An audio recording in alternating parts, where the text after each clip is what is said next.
خان سر جو ہے وہ ہیں تو مسلمان مگر بہت سیکولر مائنڈڈ اپنے آپ کو شو کرتے ہیں، اور انہوں نے اپنے کئی لیکچر میں اپنے اسٹوڈنٹ سے کہا کہ پردہ وردہ بیکار کی چیز ہے، عورتوں کو جو ہے پیچھے کرنے کی ایک چال ہے۔ تو اس پر میں غیر مسلموں کا کمنٹ پڑھ رہا تھا، غیر مسلم کہہ رہے تھے بھائی دنیا کو گیان دے رہے تھے، اپنی شادی آئی تو اپنی بیوی کو پردے میں رکھا ہے، اس کا مطلب کہ یہ بنتے تو سیکولر ہیں، اندر سے تقیہ کر رہے ہیں۔ غیر مسلم لکھ رہا ہے تقیہ کر رہے ہیں، تقیہ کر رہے ہیں یعنی کٹر مسلمان ہیں، اندر سے کٹر مسلمان ہیں، اوپر سے اپنے آپ کو سیکولر شو کر رہے ہیں۔ یہ زہر بھرا جا رہا ہے، یعنی بہت سارے ایسے مسلمان ہیں جو بظاہر مسلمان ہیں، اسلام سے ان کا کوئی بہت خاص تعلق نہیں ہے، وہ رات دن صفائی پیش کرتے بھائی ہم کٹر مسلمان نہیں ہیں، ان کو بھی ہمارا غیر مسلم بھائی بخشنے کو تیار نہیں ہے، چاہے وہ بالی ووڈ کے ہیرو ہیروئن ہو، چاہے وہ اس طریقے سے اپنے آپ کو سیکولر شو کرنے والے۔ یہ سب کیوں ہو رہا ہے؟ سوشل میڈیا کے ذریعے زہر بھرا جا رہا ہے مسلمانوں کے خلاف، اسلام کے خلاف۔ تو قرآن کی یہ آیت میرے بھائیوں، اس کو ایک اصول کے طور پر، ایک سلوگن کے طور پہ یاد کر لیجئے۔ اللہ نے فرمایا کہ کوئی فاسق آدمی کوئی خبر لائے تو تحقیق کر لو۔ اب آئیے روافظ کے اعتراضات کا جواب دینا ہے، ٹائم بھی ہمارے پاس محدود ہے۔ پہلا اعتراض جو میں آج آپ کے سامنے بیان کرنے جا رہا ہوں، روافظ کا یہ کہنا ہے کہ اللہ کے نبی صلی اللہ علیہ وسلم جب حج کر کے واپس لوٹ رہے تھے، حج آپ نے کب کیا تھا؟ آپ نے حج کیا تھا اپنے انتقال سے 2.5 مہینہ پہلے۔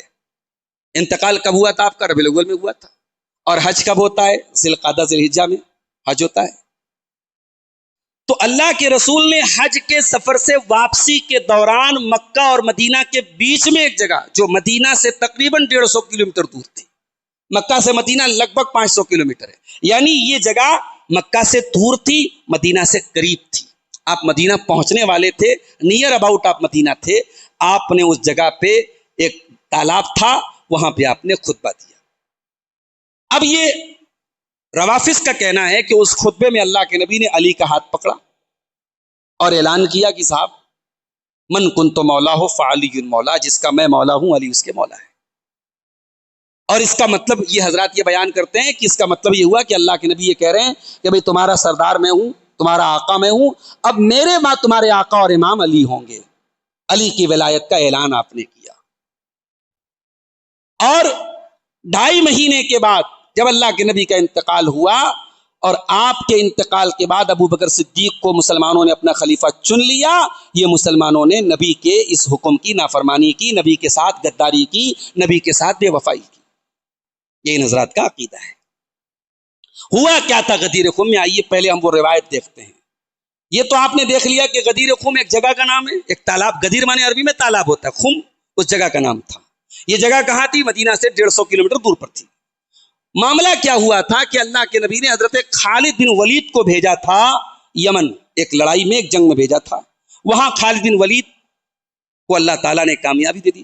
خالد بن ولید وہ صحابی ہیں، اسلام کے پہلے جتنی جنگ لڑی سب میں کامیاب ہوئے، اسلام کے بعد جتنی جنگ لڑی سب میں کامیاب ہوئے۔ یہ تھے خالد بن ولید۔ کبھی موقع ملے تو خالد بن ولید کی زندگی کے بارے میں پڑھیے میرے بھائی۔ یہ کرکٹروں کو اپنا ہیرو بنانا چھوڑ دیجئے۔ یہ جو ہے فلمی دنیا کے ہیرو ہیروئن میں جن کے ایمان کا آتا پتہ نہیں، جن کے اخلاق کا آتا پتہ نہیں، ننگے دھڑنگے بےہودہ بے حیا لوگوں کو اپنا ہیرو بنانا چھوڑ دیجئے۔ ہمارے ہیرو تو یہ ہے نبی کے صحابہ ہیں۔ دنیا کوئی مائی کا لال ایسا لائے، کوئی کمانڈر ان چیف ایسا لائے، خالد بن ولید رضی اللہ تعالیٰ جس جنگ میں گئے جیت کر کے واپس آئے، اسلام کے پہلے بھی اسلام کے بعد۔ اور آپ کو حیرت ہوگی 2 لاکھ کی فوج کے مقابلے میں حضرت خالد بن ولید رضی اللہ تعالیٰ نے 3000 کی فوج کو بچا کے لے گئے۔ 2 لاکھ کی فوج 3000 کو تو چٹنی بنا کے پیس دے، مگر یہ ٹیکٹک تھی ان کی، یہ ترکیب تھی، ان کے دماغ تھا۔ آپ پڑھیے ان کی زندگی کے بارے میں میرے ساتھ۔ تو خالد بن ولید کو اللہ کے نبی نے یمن بھیجا، وہاں انہوں نے جنگ جیت لی، مال غنیمت حاصل ہوا۔ حضرت خالد بن ولید نے اللہ کے نبی کے پاس پیغام بھیجا کہ آپ کسی ایسے انسان کو بھیجیے جو اس مال غنیمت کا صحیح بٹوارا کرے۔ اللہ کے نبی نے حضرت علی کو بھیجا۔ حضرت علی نے بٹوارا کیا۔ بٹوارا جب کیا تو اس میں ایک اصول ہوتا ہے شریعت میں کہ جو مال غنیمت حاصل ہوتا ہے تو مال غنیمت کا 20% حصہ اللہ کے رسول اور آپ کے رشتہ داروں کو جاتا ہے، اس کو خمس بولتے ہیں۔ حضرت علی نے اس خمس میں سے کچھ لے لیا کیونکہ حضرت علی بھی اللہ کے رسول کے اہل بیت میں سے داماد بھی تھے، چچا زاد بھائی بھی تھے، اور اللہ کے نبی کے گھر میں رہتے تھے۔ تو اس پر کچھ صحابہ کو اعتراض ہوا، جیسے ایک صحابی تھے جن کا نام بریدہ ابن حسین تھا، ان کو بڑا اعتراض ہوا۔ انہوں نے آ کر کے اللہ کے نبی سے ڈائریکٹ شکایت کی کہ اللہ کے نبی علی نے ایسا ایسا کیا ہے۔ اللہ کے نبی نے کوئی جواب نہیں دیا۔ جب بار بار اعتراض ہونے لگا تو اللہ کے نبی نے فرمایا کہ اے بریدہ اتبغض علیًا، علی سے نفرت کرتے ہو کیا؟ تو انہوں نے کہا کہ ہاں اللہ کے رسول، میں علی سے بغض رکھتا ہوں۔ آپ نے فرمایا لا تفعل، خبردار علی سے بغض مت رکھنا، فإن له فی الخمس اکثر من ذلک، اے بریدہ علی نے اس مال غنیمت میں سے جتنا لیا ہے اس سے زیادہ ان کا حق تھا۔ اور جب بار بار آپ نے یہ بات حضرت بریدہ سے کہی تو حضرت بریدہ نے فوراً رجوع کیا۔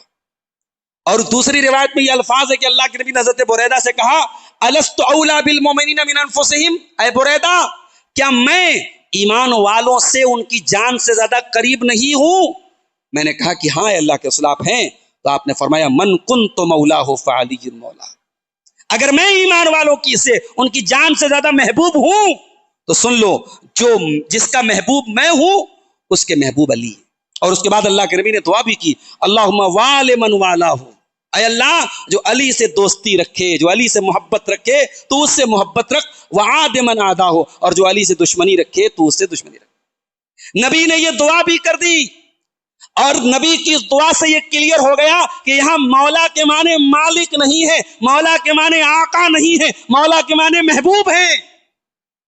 کیونکہ اللہ کے نبی کیا دعا کر رہے ہیں؟ اے اللہ جس سے تو محبت کرے، جو علی سے محبت کرے اس سے تو محبت کر، اور جو علی سے دشمنی کرے تو اس سے دشمنی کر۔ تو یہ جملہ تو نبی کا ہے، اس کا مطلب کہ من کنت مولا ہو فعلی مولا، اس لفظ کا مطلب یہ ہوا کہ جس کا محبوب میں ہوں، جو مجھ سے محبت کرتا ہے وہ علی سے محبت کرے۔ اب لوگوں نے کیا کیا؟ حضرت علی کے نام کے ساتھ مولا لگا، مولا علی، اور لوگوں نے یہاں مولا کا معنی کیا لیا؟ آقا، سردار، امام، مشکل کشا۔ بھائی ہم سے یہ نہیں ہو سکتا ہے۔ علی کی شان اپنی جگہ ہے، عمر کی شان اپنی جگہ ہے، ابو بکر کی شان اپنی جگہ ہے، حضرت عثمان کی شان اپنی جگہ ہے، یہ سب نبی کے صحابہ ہیں، نبی کی ہدایت کے ستارے ہیں، مگر ہمارا مولا اور مالک اللہ تبارک و تعالی ہے۔ ہم مولا بمانا مالک، مولا بمانا مشکل کشا اگر کسی کو لیتے ہیں تو اللہ کو لیتے ہیں، یہ بات یاد رکھیے۔ اچھا اس غدیر خم میں ہوا کیا تھا؟ اچھا اللہ کے نبی نے پرسنلی تو یہ سمجھا دیا بریدہ رضی اللہ تعالیٰ عنہ کو، پھر آپ کو لگا کہ حضرت علی کے بارے میں کچھ غلط فہمی پیدا ہو رہی ہے، تو اب اللہ کے نبی نے اور کلیئر کیا اس کو، وہاں پہنچ کے وہ مدینہ سے مکہ سے واپس لوٹنے لگے۔ اب جو میں روایت پڑھنے جا رہا ہوں یہ صحیح مسلم کی 2408 نمبر کی حدیث ہے۔ حدیث کے راوی کون ہے؟ زید ابن ارقم۔ وہ کہتے ہیں کہ اللہ کے پیارے رسول صلی اللہ علیہ وسلم نے وہاں پہ خطبہ دیا، مکہ اور مدینہ کے بیچ میں غدیر خم کے پاس، اللہ کی حمد و ثنا بیان کی، اور اس کے بعد آپ نے کہا کہ میں ایک انسان ہوں، قریب ہے کہ اللہ کا فرشتہ میرے پاس آئے اور میں اللہ کے پاس چلا جاؤں، اور میں تمہارے درمیان دو بھاری چیزیں چھوڑ کے جا رہا ہوں۔ اولہما کتاب اللہ، اس میں سے پہلی چیز اللہ کی کتاب ہے، فی الہدی والنور، اس کتاب میں ہدایت ہے، اس کتاب میں روشنی ہے، فخذوا بکتاب اللہ واستمسکوا بہ، تو اللہ کی کتاب کو پکڑ لو اور تھام لو۔ اس کے بعد آپ نے قرآن کی فضیلت بیان کی، اور اس کے بعد آپ نے کہا وہ اہل بیتی، اور میں اپنے اہل بیت کو چھوڑ کے جا رہا ہوں۔ اب ذرا جملہ سنیے گا، اللہ کے نبی نے یہ نہیں کہا کہ میں اہل بیت کو چھوڑ کے جا رہا ہوں تو تم دین میرے اہل بیت سے ہی حاصل کرنا۔ یہ روافض کا بڑا عجیب و غریب اصول ہے صاحب، وہ کہتے ہیں کہ دین ہم اہل بیت سے لیں گے، ہم عمر سے دین نہیں لیں گے، ہم ابو بکر سے دین نہیں لیں گے، ہم عثمان سے دین نہیں لیں گے، حضرت ابو ہریرہ سے دین نہیں لیں گے۔ ہمارا کیا کہنا ہے؟ بھائی ہم علی سے بھی دین لیں گے، ہم حضرت حسن و حسین نے دعائے قنوت سکھائی، ہم وہی دعائے قنوت پڑھتے ہیں وتر کی نماز میں، حضرت علی سے ہزاروں حدیثیں ملتی ہیں، ہم اس کو مانتے ہیں، مگر یہ شرط لگانا کہ نبی کے گھر والے جو بیان کریں، یہ شرط کون سی ہوگی؟ بھائی نبی کا دین خالی گھر والوں کے لیے تھا؟ آپ نے تو نبی کے دین کو بڑا لمیٹیڈ کر دیا بھائی۔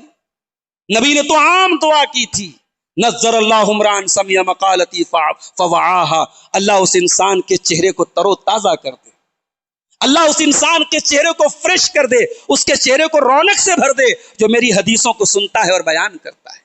نبی نے یہ تو نہیں کہا کہ میری حدیثیں، یہ تو برہمنزم کا والا معاملہ ہو گیا کہ صاحب ویدوں کو اور گیتا اور رامائن کو کون پڑھے گا؟ پنڈت ہی پڑھے گا۔ بھی چل رہا ہے نا ہمارے اٹاوا میں کیا مسئلہ چل رہا ہے صاحب, کسی یادوں نے پڑھ دیا تھا وہ ان کے مذہب کی کوئی چیز, تو اس کا سر اور مڑوا دیا گیا, بڑا اس کا آج کل پولیٹیکل ایشو بن رہا ہے. اسلام میں ایسا کوئی مسئلہ نہیں. اسلام میں وہ الگ بات ہے کہ ہمارے اعلیٰ حضرت صاحب جو تھے مولانا احمد رضا خان صاحب, انہوں نے لکھ دیا تھا کہ یہ برادری جو ہے, اس میں جو لہا برادری کا بھی نام انہوں نے لیا کہ یہ برادری کے لوگ نماز نہیں پڑھا سکتے, امام نہیں بن سکتے. جو لہا برادری اور پتہ نہیں کون کون سی برادری کا نام لے کے انہوں نے کہا کہ یہ نیچ برادریاں ہیں. یہ احمد رضا خان صاحب اعلیٰ حضرت صاحب کی کتاب میں لکھا ہے. آپ کو نیچ کہہ رہے ہیں اور آپ ان کو اعلیٰ حضرت کہہ رہے ہیں, یہ تو آپ کی عقل اور آپ کے دماغ میں داد دیتا ہوں میرے بھائی. جو ہمارے بھائی ان کو اعلیٰ حضرت مانتے ہیں وہ اپنا حساب کریں.